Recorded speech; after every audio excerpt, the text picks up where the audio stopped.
Well, all right. Well, good morning to you, viewers. Let's begin what's trending.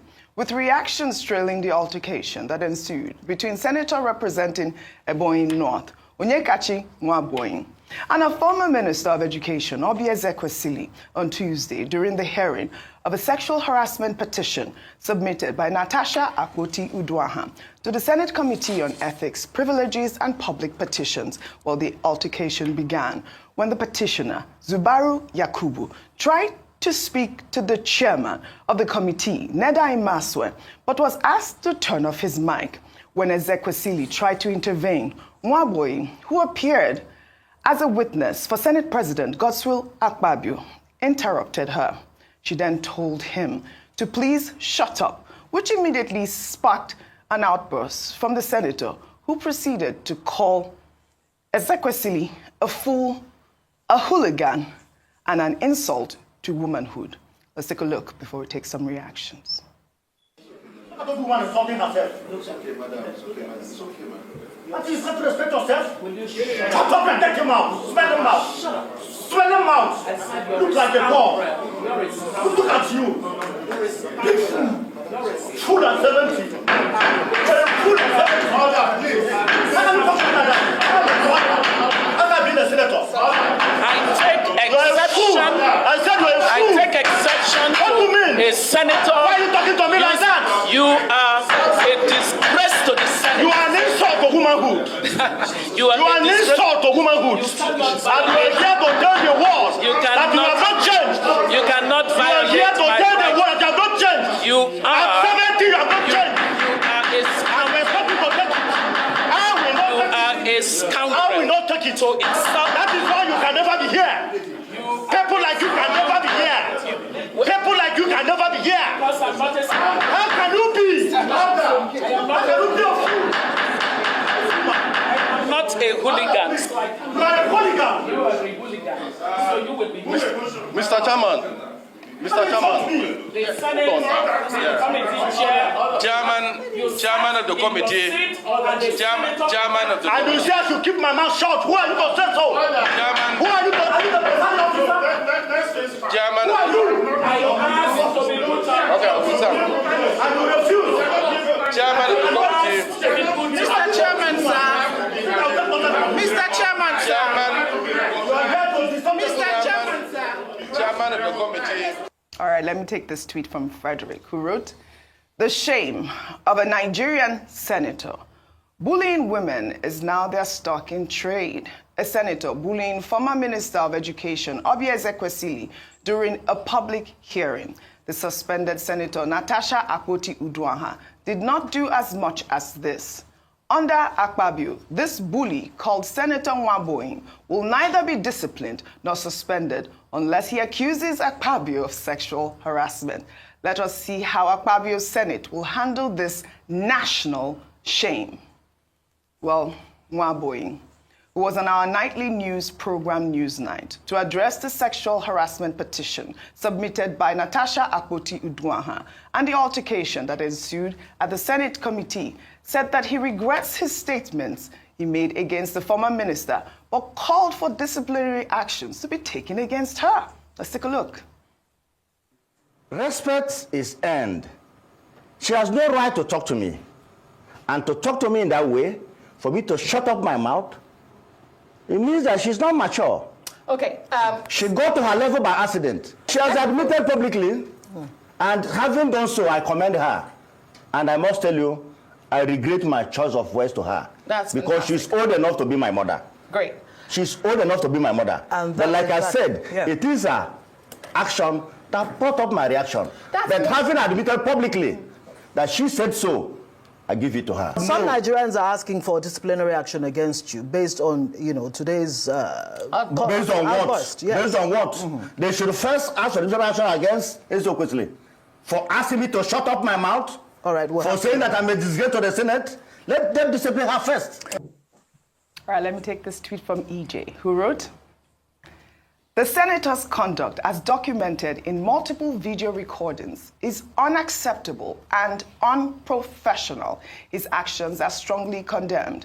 No senator should behave in such a manner. Senator Nwebonyi should learn to control his emotions. It's good that he is withdrawing those words. He should never use such words on anyone again. Similarly, Madam Oby Ezekwesili's response is also unacceptable. Instructing a senator to shut up is inappropriate in a professional environment. Both of them exhibited unacceptable behaviors, period. She is a former minister and he is a sitting senator. They should behave responsibly.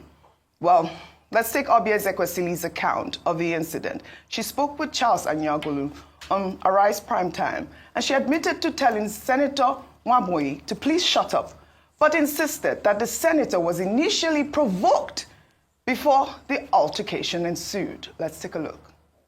And then this senator, whom I will not acknowledge by mentioning his name at all. Well, his name is Senator Nwebonyi. That's okay. But, you know, he then said, well, if they're not serious about giving any testimony, I am here representing the Senate President as a respondent, and that I am prepared to speak because, you know, we can't continue with this. So I said to him, can you please shut up?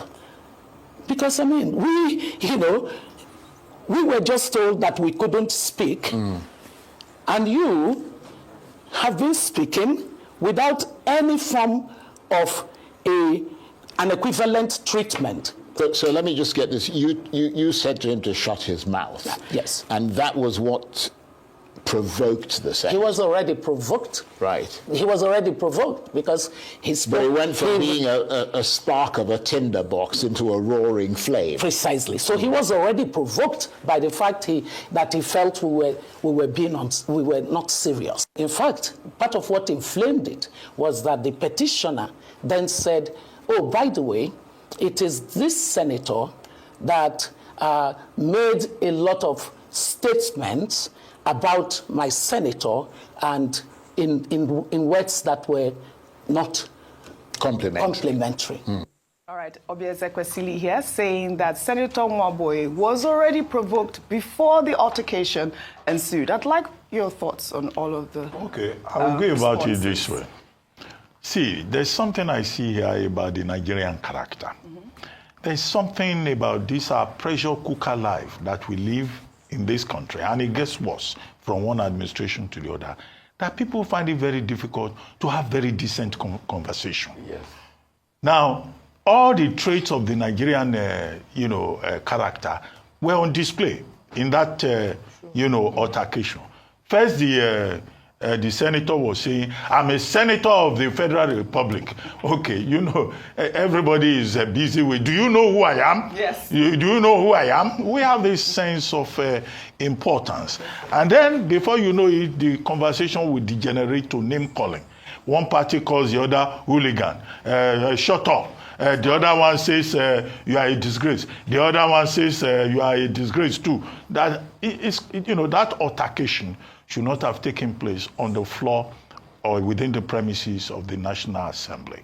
So I think it looks ugly. It speaks to the way we behave as Nigerians. If you were talking to foreigners and you talk like this, they will be afraid. They will think that you just left the zoo. Anyway, the second thing is to know that two fighting or affray or altercation is an offense. It's a felony under Section 84 of the Criminal Code. No, you are not allowed to fight in a public space or to, quarrel in such a manner that, you look like you want to take advantage of each other. However, there's something they call parliamentary privilege, which is the immunity that lawmakers and people who speak on the floor, under parliamentary proceedings enjoy. Number 3 is the point that, look, both are in the wrong. As the gentleman that you quoted, as the man you quoted, EJ, I think, you quoted his tweet. He said that the senator was wrong. After all, we call senators distinguished people. Exactly. And a senator is supposed to conduct himself in a very responsible manner. Even if he was angry that he was called a hooligan and asked to shut up, there was a chairman of that meeting, he could have sought the protection of the chairman. And the chairman would have maybe asked, Mrs. Ezekwesili to withdraw her statement. Right. And there will be some guy. But on his own, he just jumped and took over the meeting. And then the thing degenerated. And Mrs. Ezekwesili too, as an elderly person, shouldn't have, found herself in this kind of situation where you'll be talking to a senator that was born in 1982. Well, it was 1982. Okay. He was born in 1982. Quite young. No, he was born in 1982. Yes, and he himself, we're Africans. And he himself was saying, Ezekwesili. Do you know who I am now? Ezekwesili is an elderly person, a grandmother, and he was talking to her like that. Come on, the matter could have been handled better in a different manner. Yes. And finally, which is my final point on this matter, is that, look, there is a lot of distraction. Where is the National Assembly, the Senate, going to find time now to do the work for which Nigerians have voted for them? Since March, we have not discussed any other thing. It is this Senator Akpoti who has matter affecting other matters, dragging in other people in this matter. I hope that we will get through this as quickly as possible, and that Senate will return to serious lawmaking, which is his primary responsibility. All right. But it looks ugly, both to Nigerians watching it and also to the international community. Right. They asked Mrs. Ezekwesili to go on oath. Right. I think that was what she said caused the matter, and she said she could not go on oath. Now, I don't know whether it's a standing order that you go on oath before you serve as a witness, before your matter can be adopted. So there are many gray areas in this particular matter. Right, but absolutely. Please, we want more seriousness coming from the Senate. Well said, Dr. I just wanted to raise it. I mean, should the Committee for Ethics, Privileges and Public Petitions, address this matter? I mean, this is a sitting senator. I'm not going to go on Oby Ezekwesili because she's not within the Senate. It's a sitting senator. Behaving in such a manner. It was televised. It's all over parliamentary behavior. But social media. Petition, should be able to listen should he face disciplinary action? No, but if you file a petition, if there's a petition filed to his conduct, they should be able to respond. I'd like for you to speak to that. Okay, and so his behavior. See, both parties have blames to share here. But let me go to a background, because there is something before something. At first, those in defense of Natasha Akpoti Senator Natasha Akpoti had talked about bias of that committee. In fact, I hear there had been a court filing to debar the head of that committee, that Senator Maswe, in the first place. Secondly, the case of oaths, there was a back and forth. And this was what Senator Oby claimed, because there are two sides to the story. Dr. Oby. I said Senator Oby, goodness me. Because the senator said you can never be here, so maybe she can be here. Senator, you don't know. So what she claimed was that they had stopped their team, from speaking, and he, the senator, Nwebonyi, said, if you people are not serious, we are ready to go ahead and take the oath. And then she interjected with that line, shut up. And he got infuriated and he said the following words, not my words. The full word, full at 70, smelly mouth, scandal, lots of words were going around, which was not good conduct by both parties. But I think the substantial matter we should talk about, Oji, is the fact that the real investigation by the Senate Ethics Committee should not be drowned in this side drama.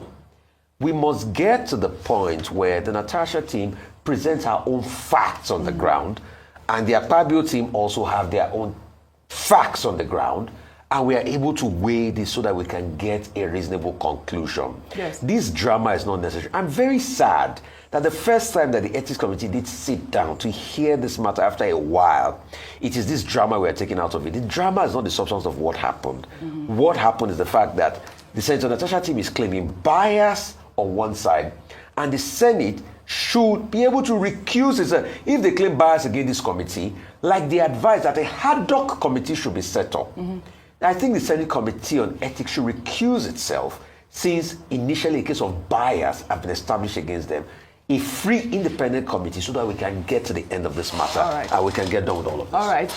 Aya, I'd like to come to you on Oby Ezekwesili and her response right there on, Arise Prime Time. And she did admit that she told the senator to please shut up. And obviously, we also heard her call him a scoundrel.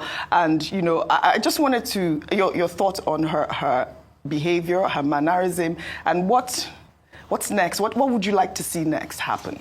All right, thank you so much. I thought it was a show of shame, especially a show of shame being televised.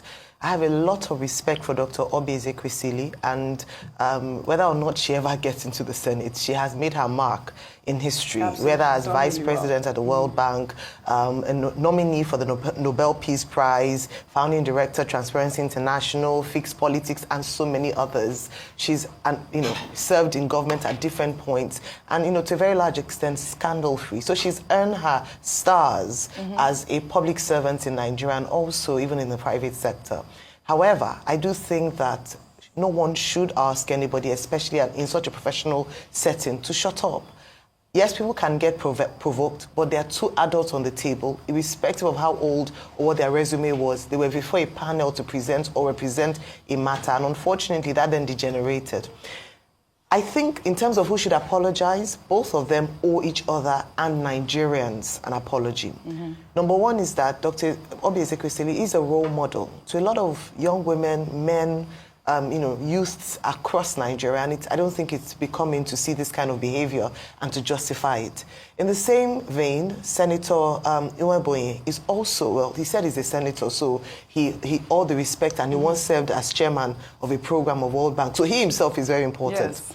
But I do believe that in the interest of the fact that he is the one who was a senator within the chambers, within that parliamentary system, he ought to be disciplined. And it's just to demonstrate a no tolerance for such behavior. If someone can be disciplined for speaking up against an allocation of seats, how much more someone who sat before and didn't even respect the fact that he had a chairman of the committee and used very strong language to speak against someone who was invited for a committee meeting. I say this because there's action and reaction. When an action is done, and I think it was Dr. Abati who mentioned it, that even if something was said to you that you didn't like, you didn't have to, Michelle Obama said, when they go high, we go, when they go low, we go high. He could have easily just asked, oh, this was, and then just quenched that matter. But he went off and he just went off. When you report a case of domestic violence and you say, what did the woman do? That question is very upsetting. But even beyond that, if you go to any law enforcement agency, it's the one that hits that gets, that gets apprehended. So it's your reaction to such a statement that could have easily pull you out of this system. And I just want to say that I believe that public servants should have two trainings, important and compulsory. Anger management training and communication skills training. We've seen this play out a number of times, and I believe that it's a disservice to the position and the office that they represent when they come out and they speak in such a manner. It is disgraceful, it is quite sad, and I hope the Senate takes it up. Well said, and thank you all for your submission. I think that you all summed up the conversation really nicely. I mean, we're hoping for an apology, like you said, to Nigerians from both parties, Senator Nwebonyi and, of course, Madam Due Process. Oby Ezekwesili. We call her Madam Due Process. I hope she does right. Well, in the meantime, Natasha Akpoti Uduaghan has petitioned the Legal Practitioners Disciplinary Committee to disbar Senator Neda Imasuen, chairman of the Senate Committee on Ethics, Privileges and Public Petitions, the senator who recommended her suspension. Well, in the petition, Natasha alleged that Imasuen was disbarred in the United States by the New York Supreme Court in 2010 over fraud and misappropriation of client funds. Natasha also claimed that Imasuen relocated to Nigeria to continue practicing law, but failed to disclose his disbarment in his INEC election forms. Natasha backed her petition with court documents. This comes after she filed a contempt application against Imasuen, arguing that her suspension violated a court order restraining the committee from taking disciplinary action against her. Well, take another story now. Well, in the wake of the tension over the sexual harassment allegations against Senate President Akpabio by Natasha Akpoti Uduaghan, Former Vice President Atiku Abubakar, during an interview with Adeswa Giwa Osage, alleged that Akpabio has a history of abusing women. Atiku also accused the National Assembly of corruption following President Bola Ahmed Tinubu's declaration of a state of emergency in Rivers State. He also addressed allegations against Akpabio during his tenure as Akwa Ibom State Governor, describing him as corrupt. Let's take a look. Were you surprised that the state of emergency passed so easily in the National Assembly? I was not surprised because I know the leadership is corrupt. I have no apologies about that. And they could do anything. And the Senate President is known actually to be, to be having those type of character even when he was a governor. So I got the reports quite a lot. You got reports that when Bola Akpabio was a governor, he was corrupt. You know, he was corrupt. Not only he was corrupt, but he was also in the habit of abusing, women. Yeah. Oh, you got those reports before? Yeah, I got that report before. All right, Atiku Abubakar here. I believe that I heard Dr. Abati earlier saying that, this is defamation of character. But I mean, Atiku Abubakar now joins the other list of people that have accused Akpabio of some sort of harassment against women. We had seen the woman who said, I slapped Akpabio, what's her name again? Joy Nunye. And now we are seeing Atiku Abubakar, towing the same line. What's going on here? Well, it's interesting. So two things I want to draw from that interview. Yeah. The excerpt we showed earlier, when he was talking about his choice for a vice president and that his former boss, President Olusegun Obasanjo, had actually suggested Okonjo-Iweala. I thought, oh my goodness, we missed her as, that had been so great. And then Soludo. So he was looking for an economist in that role, but then both of them were not members of the PDP at the time. So I just wanted to put that in there, that Nigeria could have gotten, Dr. Ngozi Okonjo-Iweala as a potential vice president. Right. But beyond that, about this accusation, recall that when it comes to corruption cases, and his statement, he has to be able to prove it. Absolutely. If not, the Senate President can indeed sue him. But let us examine it.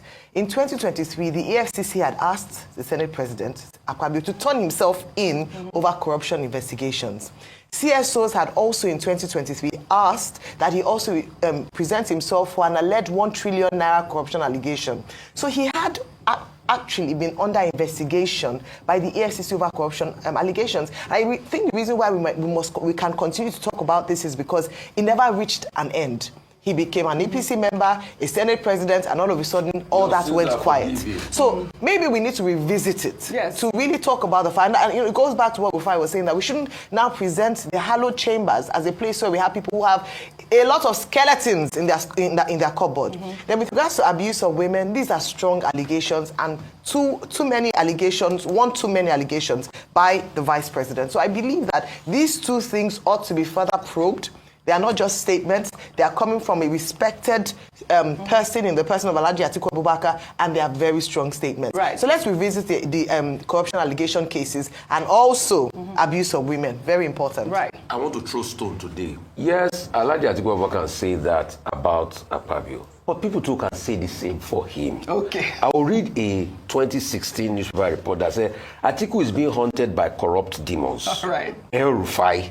All right. And he was talking about, things about aligoting and everything. Well, Rufai, thank you for the balance there. Don't compound the defamation. Okay. No. I'm sorry. Would you respect? I'm saying I'm quoting Rufai. It's not me. It's 20. All right. The fact that you are quoting somebody does not absolve you. Okay. If you are repeating it. No, I'm not saying it's corrupt. I'm just saying that Rufai stated something in 2016. Yeah, and I'm telling you, somebody said this does not absolve you. All I'm just saying you can investigate both of them at all once. I'm just saying here is there have been corruption allegations across board in this country. All right. But what is most important for us is how can we build the suffering average Nigerian in this country, because that is all that matters. All right. It's not about this grapple with power. All right. Well said, you all. Well, we hope to hear from Senate President Godswill Akpabio.